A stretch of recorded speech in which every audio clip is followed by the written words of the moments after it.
What's going on, everybody? My name is ZealetPrince. Welcome back to yet another reaction, and today we are checking out the Armchair Historian. God, it has been a very long time since I've reacted to anything from the Armchair Historian. His videos I find very informational, especially when it comes to videos or wars or whatnot. I am not entirely, knowledgeable of, and this is no exception. This is the Gulf War. It just came out a couple of weeks ago. Around the time I had just fully moved in. Oh, wait, hold on. Somebody's at my door. Sorry about that. That was just a delivery I was waiting for all day.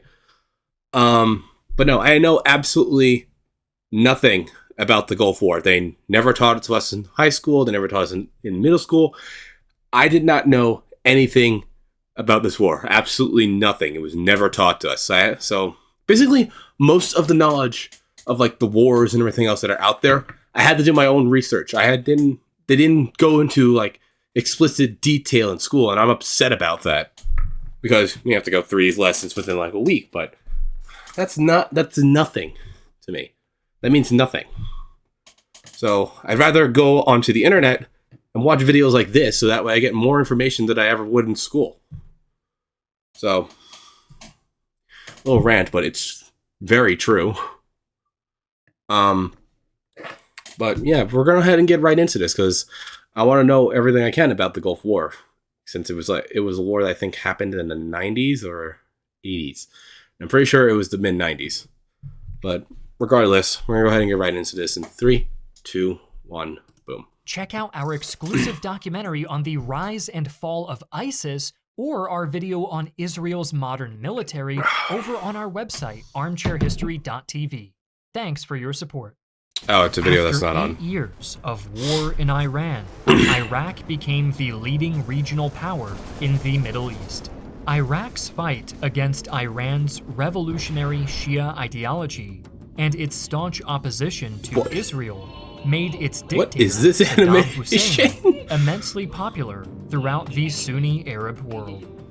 By 1990, the Iraqi army had ballooned into the 4th largest military in the world, with plenty of combat-hardened soldiers filling its ranks.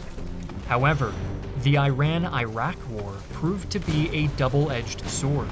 It cost the lives of hundreds of thousands of soldiers and left Iraq with mountains of debt. Much of that debt was owed to the small emirate to its south, Kuwait. While geographically small, Kuwait was incredibly wealthy and had been an important financial ally to Iraq during the war. In less than 2 years, however, this alliance morphed into hostility. Saddam believed that the other Arab states owed Iraq for taking on the common cause against Iran and demanded debt forgiveness. The list of grievances to Kuwait in particular increased. Iraq accused Kuwait of illegally tapping its oil reserves, overproducing its OPEC quota, and even conspiring with Israel and the West to keep oil prices low and bankrupt Arab nations. Additionally, Iraq denied the legitimacy of the Kuwaiti state.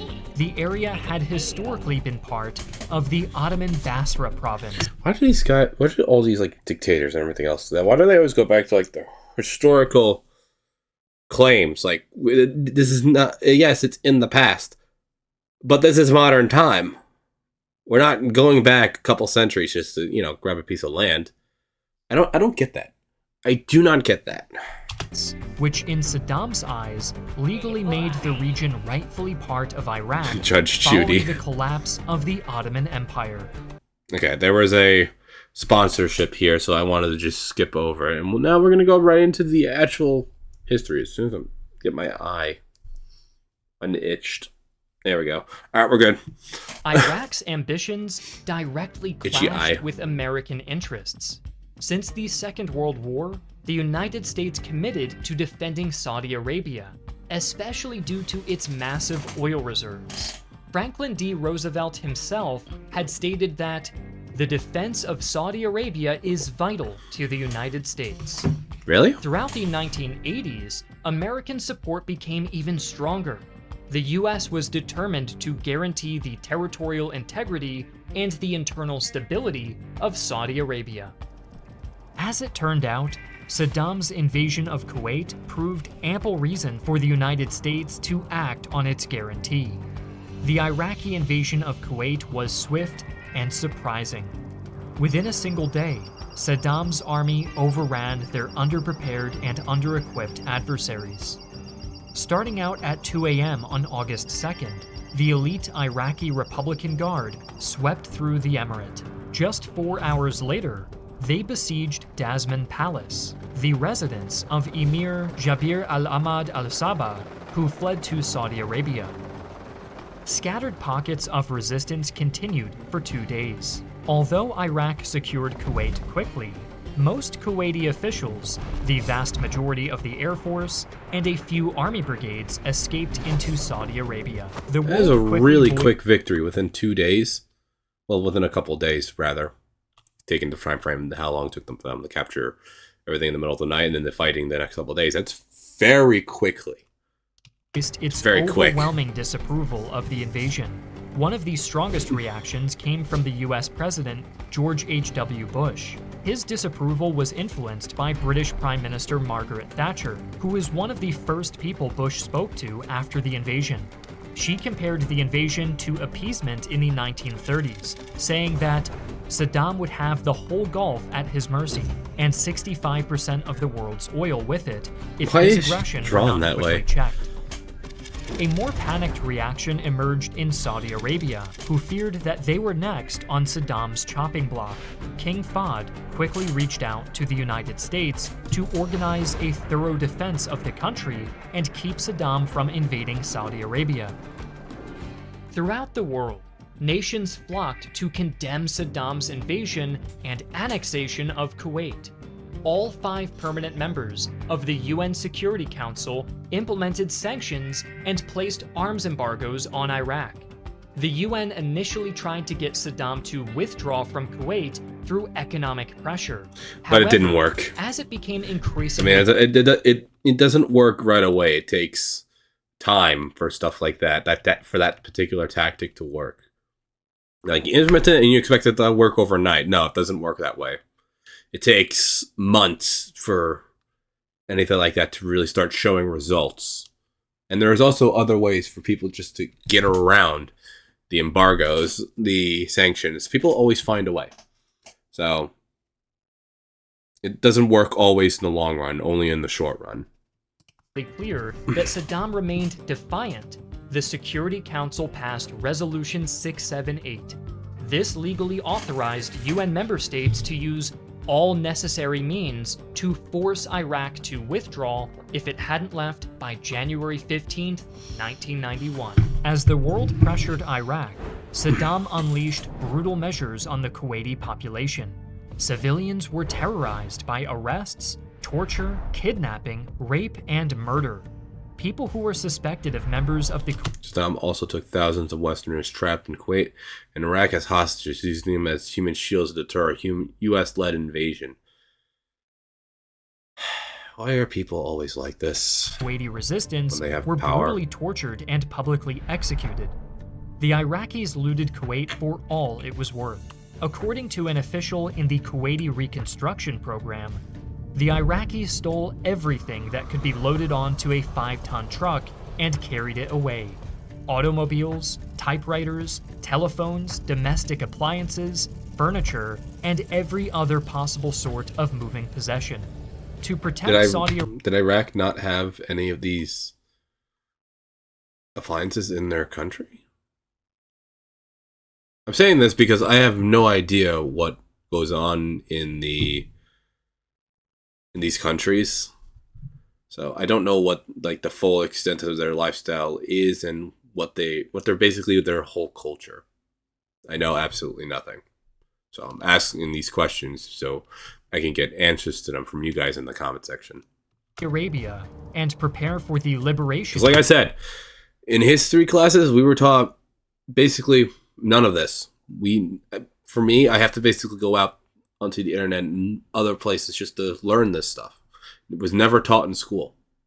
Kuwait, the United States launched Operation Desert Shield on August 7, 1990. The goals were to defend Saudi Arabia while simultaneously building a massive concentration of aircraft, armored vehicles, and naval presence for the expected military campaign in Kuwait. The operation was a major logistical challenge. The buildup concentrated in the desolate, sweltering northeast of Saudi Arabia. Although the modern infrastructure in the region eased the challenge, inefficient numbers of available ships, aircraft, and trucks made transporting the heavy equipment very difficult. The list of nations logistical nightmare to fight Saddam rapidly grew throughout 1990. Regional rivals like Syria and Egypt eagerly supported the coalition. Additionally, U.S. Secretary of State James Baker convinced dozens of other nations to join and check Iraq's aggression. However, the large coalition was troubled by intricate command structures and cultural rivalries. Ugh. France, in particular, sought strategic autonomy and only wanted to allow French troops to use French air bases. Arab troops preferred to only strike Iraqi targets in Kuwait, since those could be justified as an attack on Iraqi aggression, rather than an attack on Muslim civilians. Despite these differences, the coalition was able to balance operational flexibility and autonomy with a unified strategy.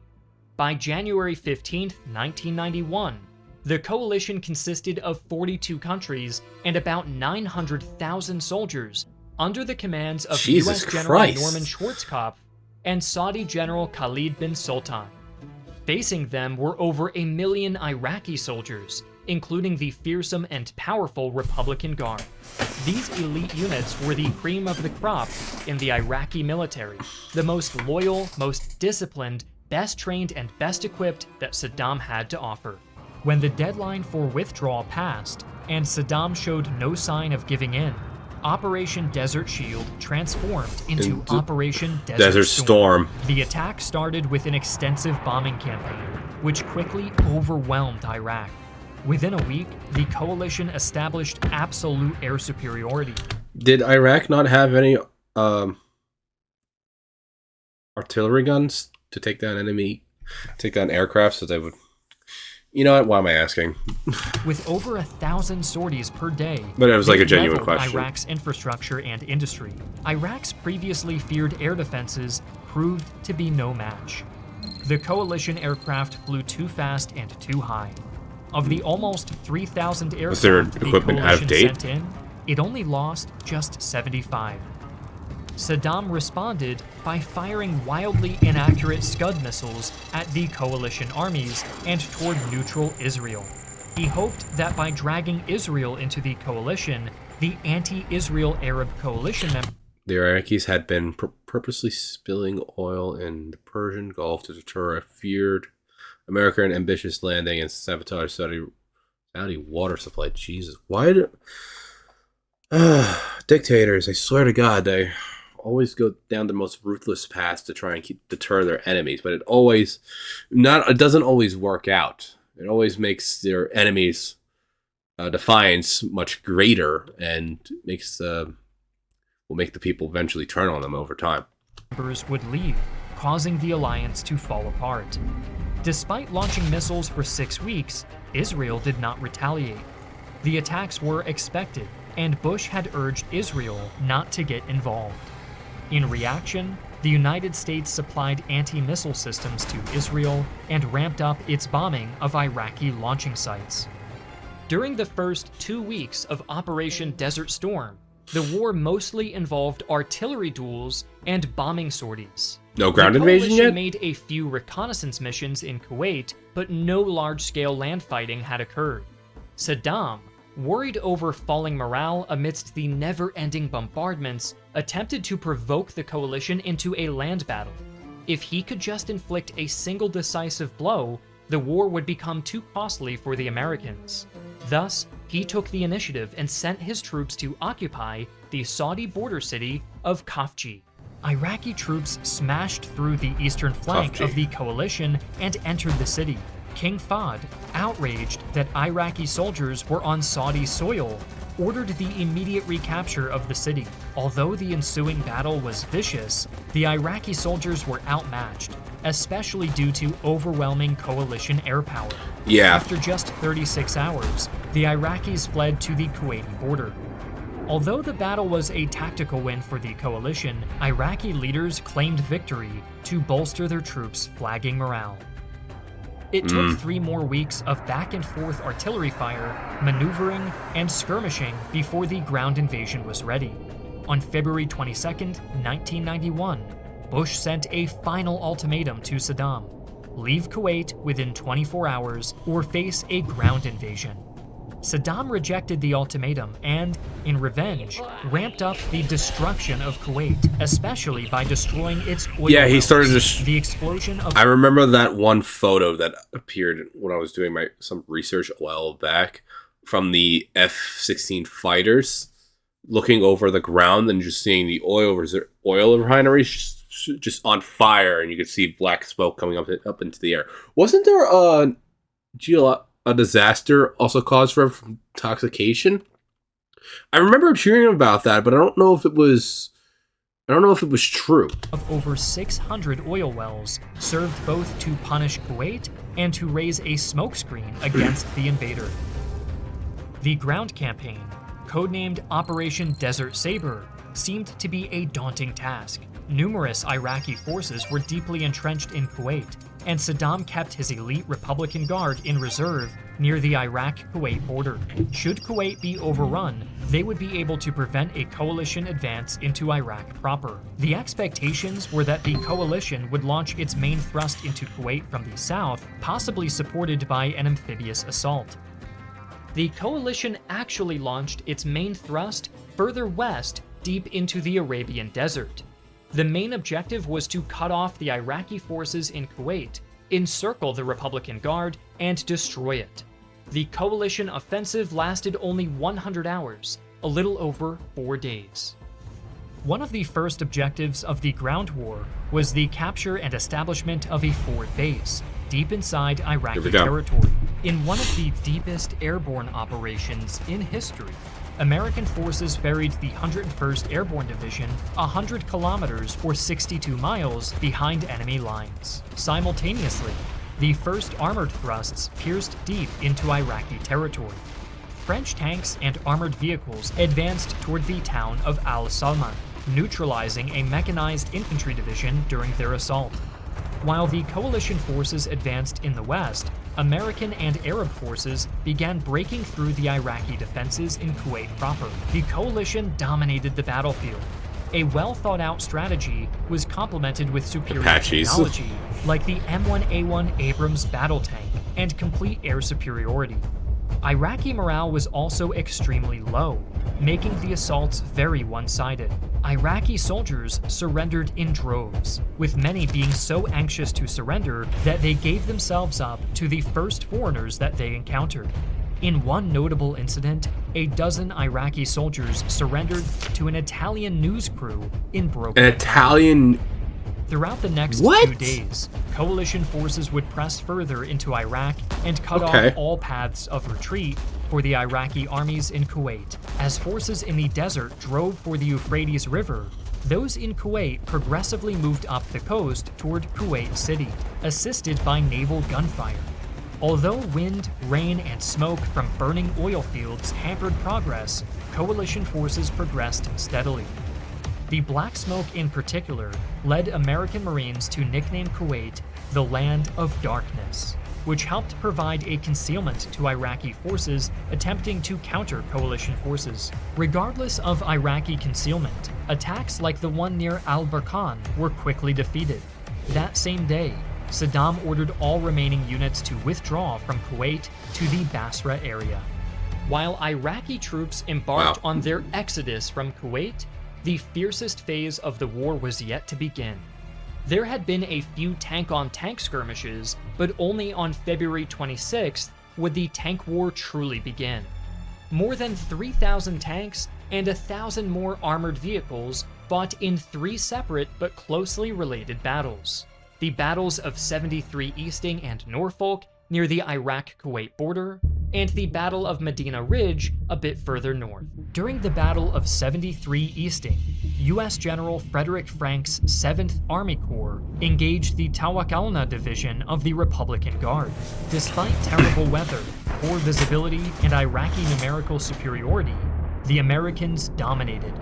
After 6 hours of vicious technological battle, superiority, the United States suffered just 23 casualties. They lost a single armored fighting vehicle and didn't lose any of their tanks. Iraq suffered up to 1,000 casualties and lost 180 armored fighting vehicles and 160 tanks. The Battle of Norfolk, fought just 2 hours later and nearby, followed a similar pattern, also referred to as Fright Night. The Battle of Norfolk was an even larger battle than 73 Easting, and fought in the dead of night. Without night vision goggles, it was impossible to see. Technological superiority. The fighting itself was chaotic but lopsided. This battle marks the longest confirmed tank kill in military history. British Challenger 1 scores a kill from more than 3 miles. Wow. After the dust settled, coalition armies were once again victorious, while close to 600 Iraqi tanks had been destroyed. Jesus. The final major tank battle, Medina Ridge, marked the last stand of the Republican Guard during the war. This was arguably the quickest and most decisive victory the American Army achieved over the Republican Guard. In just a couple hours, the opposing armor divisions had been decimated, leaving the desert littered with hundreds of burning Iraqi tanks and armored personnel carriers. While these tank battles raged, one of the most infamous episodes of the Gulf War took place. American, French, British, and Canadian ground and air forces attacked the main highway between Kuwait and Iraq on the night of February 26th to February 27th, which thousands of Iraqi soldiers and civilians used in their retreat from Kuwait. When the attack was over, thousands of vehicles lay burnt or abandoned by the roadside, their occupants either dead or fled. Although the death toll is officially unknown, estimates range from hundreds to over 1,000 casualties. The carnage earned this stretch of pavement the nickname the Highway of Death. The campaign ended after only 100 hours.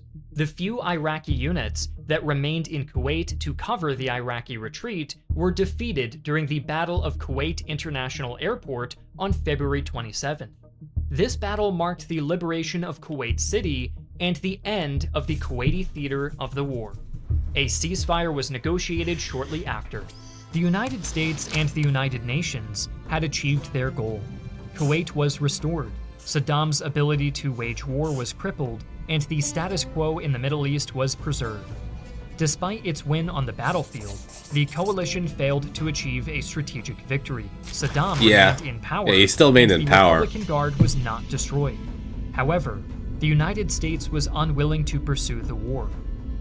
American officials argued that getting rid of Saddam would result in a costly and lengthy occupation, which was not worth the additional American casualties. The United States thus also did not support Shia and Kurdish uprisings against Saddam following the ceasefire. Although Bush had encouraged Iraqis to resist Saddam, he would not aid them. Within half a year, Saddam would violently crush these uprisings. Despite its short duration, the Gulf War caused extensive damage. The oil fires in Kuwait continued for 8 more months, and the Kuwaiti economy was devastated. Additionally, the oil fires and oil spills caused extensive environmental damage. Okay, so there was damage caused from it. Relatively quickly, Iraq was in shambles. Around 175,000 Iraqis, both civilian and military, had died. Iraq's GDP had fallen by over 64%, living standards deteriorated, and the overwhelming majority of its electric grid, industrial capacity, and infrastructure lay in ruin. In addition, UN sanctions and embargoes on the nation made it next to impossible for Iraq to rebuild. The Gulf War left Iraq an international pariah. Saddam had waged war on the world, and the world had won, albeit not decisively. Saddam was not gone, and to American policymakers, he remained a threat. The United States answered this threat by keeping Iraq on a close leash. interfering and bombing the country regularly. The troublesome relations between Saddam's Iraq and the United States would eventually set the scene for yet another, even more devastating, Second Gulf War. I mean, it would have been just simpler to remove him from power, but I understand why it was done, but not the cost it would cause later on for everybody else in the region. So that is a problem in of itself that the United States should have taken care of, but they didn't. We didn't. Now I have a better understanding of the events of the Gulf War, at least the first one. Now I have a better understanding. Better than I ever would have learned in school. But